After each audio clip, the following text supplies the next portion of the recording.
पुण्यातली महापालिका निवडणुकीची रणधुमाळी किती तापली आहे याचं उत्तम उदाहरण आज घोले रोडच्या निवडणूक कार्यालयात बघायला मिळालं। घोले रोडच्या कार्यालयात भाजपचे विद्यमान गटनेते गणेश बिडकर आणि मनसेचे माजी गटनेते आणि आता काँग्रेसवासी झालेले रवींद्र धंगेकर यांच्यात जोरदार हाणामारी झाली।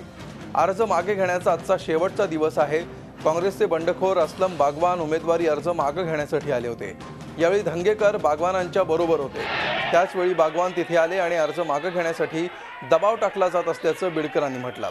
काँग्रेसचा अंतर्गत प्रश्न असल्याने बिडकरांनी हस्तक्षेप करू नये असं काँग्रेसच्या कार्यकर्त्यांनी म्हटल्यावर वाद वाढत गेला आणि गणेश बिडकर आणि रवींद्र धंगेकर यांच्यात हाणामारी झाली।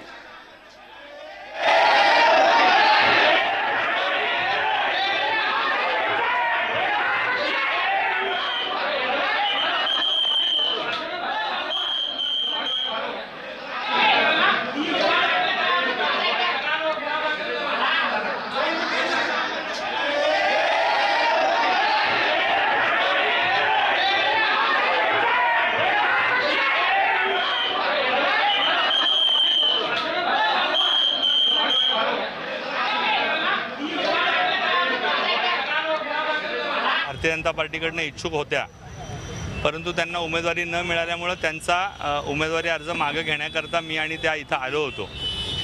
त्यावेळेला काँग्रेसचे अधिकृत उमेदवार असलम बागवान यांना काही जण दमदाटी करत होते आणि त्यांना ओढून आत नेत होते। परंतु आम्ही आमचा विड्रॉल घेतल्यानंतर ज्यावेळेस आरोंनी सांगितलं, त्या असलम बागवान एकदा गेले, विड्रॉल न घेता परत आले आणि यांनी पुन्हा त्यांना आत पाठवलं। तेव्हा आरो म्हणला की तुम्ही सारखं आत ये जा करू नका, उमेदवारी अर्ज मागे घेण्याची एकच संधी मी देते। आणि त्याच्यानंतर ते बाहेर आल्यावर अचानक रवींद्र धंगेकरांनी मला आणि त्यांना शिवीगाळ करायला चालू केली। मला प्रचंड शिवीगाळ करू लागली जसं काय मालाच आहे। आणि मग त्यातनं तिथं गोंधळ उडाला। मी आरोंना सांगितलं की आम्हाला सगळ्यांना बाहेर काढा आणि मी तिथनं बाहेर आलो आणि पोलीस प्रोटेक्शनमध्ये खाली येऊन थांबलेलो आहे। आता काय तुमचं पुढचं भूमिका असणार आहे? पोलीस कंप्लेंट करणार आहात? नाही, या संदर्भात पोलिसांनीच तपास करावा आणि जे दोषी असतील, जे अशा पद्धतीने वर्तन करत असतील, निवडणूक ही हात जोडून करायला पाहिजे अशा मताचा मी आहे। आणि भारतीय जनता पार्टीची सुद्धा हीच परंपरा आहे की हात जोडून निवडणूक करायची असते।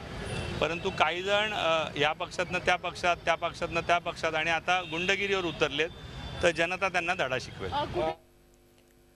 आणि याविषयी अधिक माहिती घेण्यासाठी आपल्याबरोबर आहेत आमचे प्रतिनिधी नितीन पाटणकर। नितीन, ज्या 2 ते 3 नेत्यांबद्दल ही संपूर्ण घटना घडली आहे, त्या प्रत्येकाचे आपापले वर्जन असतील, आपापली बाजू असेल, नेमकं काय झालं हे सांगतानाची, मात्र काय मूळ कारण आहे या प्रकारे राग अगदी अर्ज मागे घेण्याच्या शेवटच्या दिवशी जो बाहेर पडताना दिसतोय सगळ्या नेत्यांचा, काय पार्श्वभूमी आहे याला?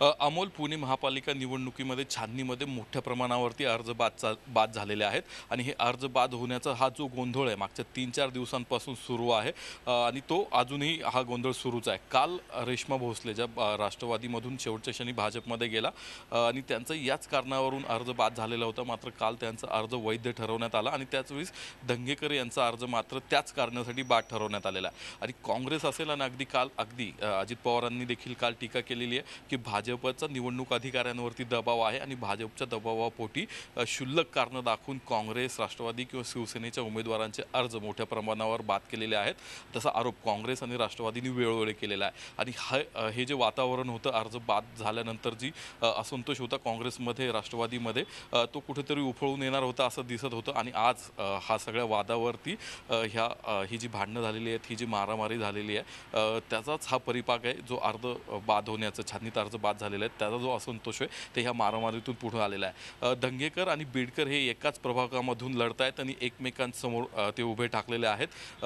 धंगेकरांनी काँग्रेसमधून उमेदवारी अर्ज भरलेला होता, मात्र त्यांच्या आधी ज्या उमेदवारांनी अर्ज भरलेला आहे, असलम बागवान आहेत, त्यांना आधी काँग्रेसने एबी फॉर्म दिलेला होता आणि त्यानंतर धंगेकरांना देण्यात आला। मात्र त्यावरून निवडणूक निर्णय अधिकाऱ्यांनी हे दोघांचेही फॉर्म बाद केलेले आहेत, अधिकृत फॉर्म, त्यांना अपक्ष निवडणूक लढवावी लागणार आहे। त्यातही असलम बागवान आज उमेदवारी अर्ज मागे घेण्यासाठी आलेले होते. धंगेकर त्यांच्याबरोबर होते.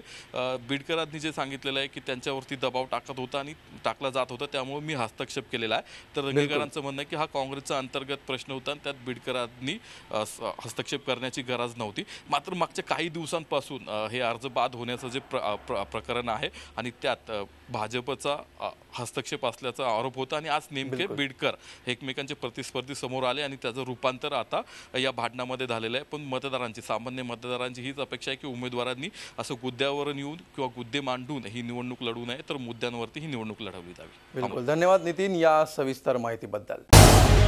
झी 24 तास रहा एक पाऊल पुढे.